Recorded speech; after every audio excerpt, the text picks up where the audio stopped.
Porque se soubermos datar o calendário de vida, da vida na Terra, ainda que os estudiosos recorram ao carbono e outros métodos e meios, que não me arriscaria a tocar nesse assunto, eles jamais encontrarão o centro entre o início do mundo e o agora. Por causa do agora, que ele continua.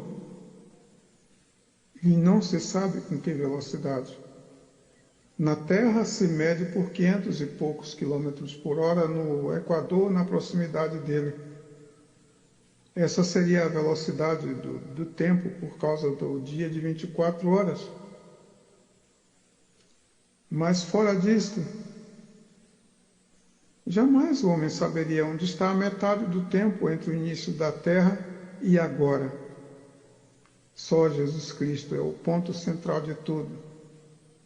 Porque todas as coisas que ainda serão feitas, foram feitas por Ele. Porque todas as coisas foram feitas por Ele, e sem Ele nada do que foi feito se fez. Assim, esse ponto central que anuncia o fim desde o princípio e anuncia as coisas que ainda não são como se já fossem, ele é o ponto central de tudo, do tempo, das espécies, das expressões, da existência, do lugar, da luz, do som, de tudo quanto mede a intensidade do que é imensurável. E o centro do imensurável é Ele. Porque não tem princípio nem fim de dias. Ou seja, dias humanos, tempos humanos. Bendito seja o nome do Senhor. Há infinito em volta desta pessoa maravilhosa que nós chamamos Jesus Cristo, o Senhor dos vivos e dos mortos. No princípio, ou seja, nesse infinito e infinitivo do Verbo que fez todas as coisas, criou Deus o céu e a terra. E como está escrito, a terra era sem forma e vazia. Para melhorar nosso entendimento, imensurável, incalculável, sem escala, sem aparência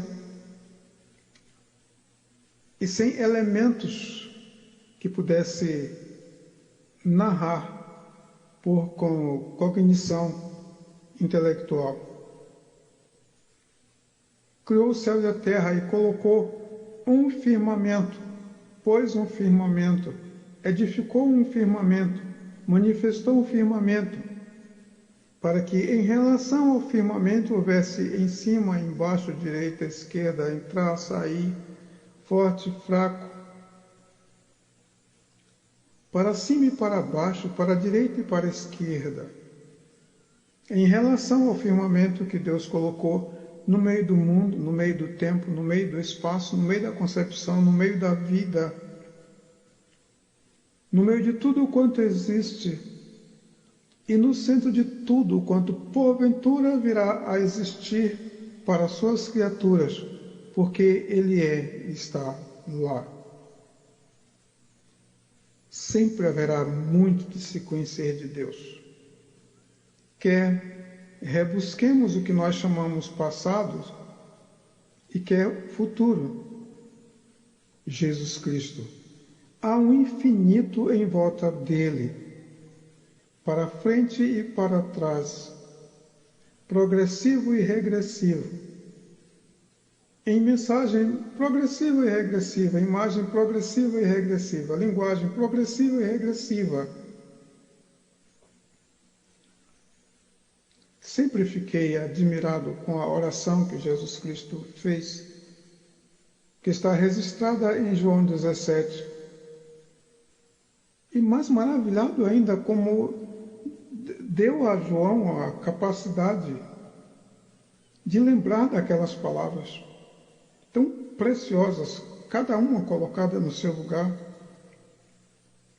como se hoje fosse datilografada, escrita, gravada, filmada, ou até codificada, para que nada alterasse. Cada palavra está colocada no seu mais que absoluto lugar, onde ele se posiciona na terra e pede a Deus que está nos céus. Se posiciona nos céus e fala com Deus acerca do que está na terra. Anda para o passado e fala do que será o futuro para nós.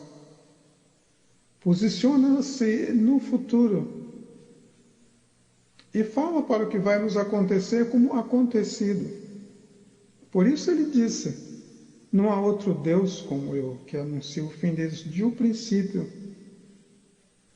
e anuncia as coisas que ainda não são como se já fossem. Esta oração que Jesus Cristo faz em João 17, ela é progressiva e regressiva, para frente e para trás, para cima e para baixo, para a direita e para a esquerda. E no centro, no âmago desta oração, ele diz: para que te conheçam a ti só, por único Deus verdadeiro. E aí se colocando no redor, no arredor ou no derredor, diz: e a Jesus Cristo a quem tu enviaste. É Ele o lugar, dentro e fora, no centro e em volta. Ele é o ponto e a esfera. No lugar onde Ele estiver, Ele é o centro, o princípio e o fim. O porquê se identifica o princípio? Porque começou antes do registro que se faz dele. O que se falaria do fim? O que virá? Porque se algo teve princípio e fim, a sua vida fica no teve, fica no pretérito. E o presente é a declaração dela. Jesus Cristo, o ponto central de tudo, há um infinito em volta dele. Jesus Cristo é maior que a globalidade cósmica. É sempre assim, a gente tenta atualizar e aí tropeça na atualidade. Repetindo a frase, mas Jesus Cristo é maior que a globalidade cósmica. Porque quando o homem imagina o cosmo, ele procura no cosmo a pessoa bendita de Jesus Cristo, onde ele se coloca, onde ele se posiciona. Porque a razão dele habitar na forma de homem entre nós por 33 anos, como se comenta, e um cosmo tão acima da capacidade mental do homem, por isso que emprega o nome de ultracosmo, supercosmo, e por aí vai. Por causa dessa grandeza, ele vai interrogar Jesus, porque o tamanho do que se imagina de espaço e de tempo, para depois converter-se e vir para a linguagem atômica espiritual para dizer: todas as coisas foram feitas por ele e sem ele nada do que foi feito se fez. Ele é maior que a globalidade cósmica, porque quando se vislumbra o cosmo, tenta-se achar ou colocar Jesus como no meio dele, o autor dele. Ou se imagina que desaparece dentro dos argumentos científicos humanos. Jesus Cristo é maior do que a nossa cabeça suportaria. Maravilha! ou é bem isto que tenho observado no capítulo 1 de Ezequiel. Jesus Cristo é maior do que a nossa cabeça suportaria. Porque depois de aquele ser que é mostrado com 4 lados, 4 rostos, quatro olhos e 4 rodas que se multiplicam mais 4, mais 4, mais 4, e vai abrangendo em direção para baixo, para cima, para dentro e para fora. E aí excede o tamanho, excede o espaço, excede a compreensão.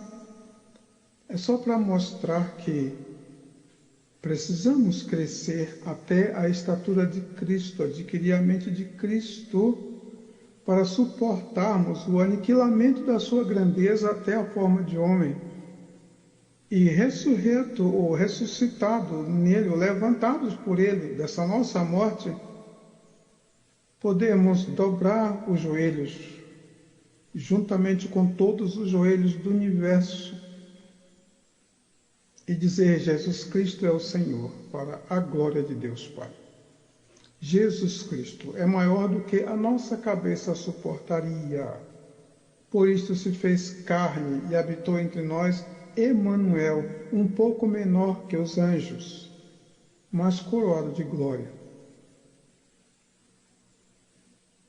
Tentaremos resumir esse comentário, aliás, parar um pouco, porque depois vou precisar tratar mais minucioso, se for possível, dos elementos que compõem o capítulo 1 de Ezequiel. Jesus Cristo é maior do que a nossa cabeça suportaria, estamos já repetindo. Tão imenso é o Senhor que conhecê-lo é morrer. Isto significa que a proporção que você vai conhecendo ao Senhor, vai se identificando com Ele, vai se harmonizando com Ele, vai se unificando com Ele. E no final deste conhecer, ou no ápice desse conhecer, ou no mistério desse conhecer, ou no apogeu desse conhecer, cumpre-se a oração de João 17, para que tu, ó Pai, seja um em mim, eu em ti, eles em nós, para que sejamos perfeitos em unidade. E onde há unidade, há um, absolutamente um. Os demais existiram, foram, passaram, deixando a memória de quando éramos muitos e ficamos um nele, por ele e para ele. Isto está sempre acima da nossa capacidade de expressão. Mas quando se diz conhecê-lo é morrer, é deixar de ser si mesmo para ser Deus. Ou, na linguagem mais fácil, permitir que Deus seja em nós. Por isso está escrito: quem vê Deus morre. Ou seja, quem consegue ler Deus sai dessa dimensão, sai desse estágio ou estado de limitação e morte. Quem vê Deus significa quem lê Deus, quem compreende Deus, quem alcança a Deus, passa a ser um com Ele. Esse é um maravilhoso morrer que Ele convidou, e nós só entendemos morrer de cruz, ou morrer de morte matada, desculpe a expressão. Aquele que guardar a sua vida, perderá. Mas aquele que perder a sua vida, guardará para a vida eterna. E um hino bem conhecido de um evangelista, no tempo que não se podia declarar cristão, mas eram cristãos protestantes, ele disse, como eco das Escrituras Sagradas: é morrendo que se vive para a vida eterna. É dando que se recebe, é perdoando que se é perdoado, e é morrendo que se vive para a vida eterna. É este morrer que Deus convida. a você estar tão nele, entender tanto ele, procurar tanto ele, conviver tanto com ele, que aconteça como Enoque. Porque Enoque andou com Deus e não se viu mais, porque Deus para si o tomou. Não se viu mais aqui na terra é morrer. Concluindo, entender que não entende é entender bem. Ficaríamos felizes se cada um de nós que lesse Ezequiel 1, 2, 3. Esses primeiros capítulos de Ezequiel são um nó na cabeça do homem. Mas que o Senhor desata a cada um diante da nossa humildade, nosso reconhecimento. Daí esta frase, entender que não entende é entender bem. Se comentarmos e não entendermos o nosso comentário, e se comentarmos e não formos entendidos naquilo que presumimos que entendemos, e tivermos a humildade de compreender ou entender que não entendemos, estaremos entendendo bem. Deus nos ajude e voltaremos a tratar disso quando for possível. Como está escrito, se o Senhor quiser e se estivermos vivos. Comentando o capítulo 1 de Ezequiel.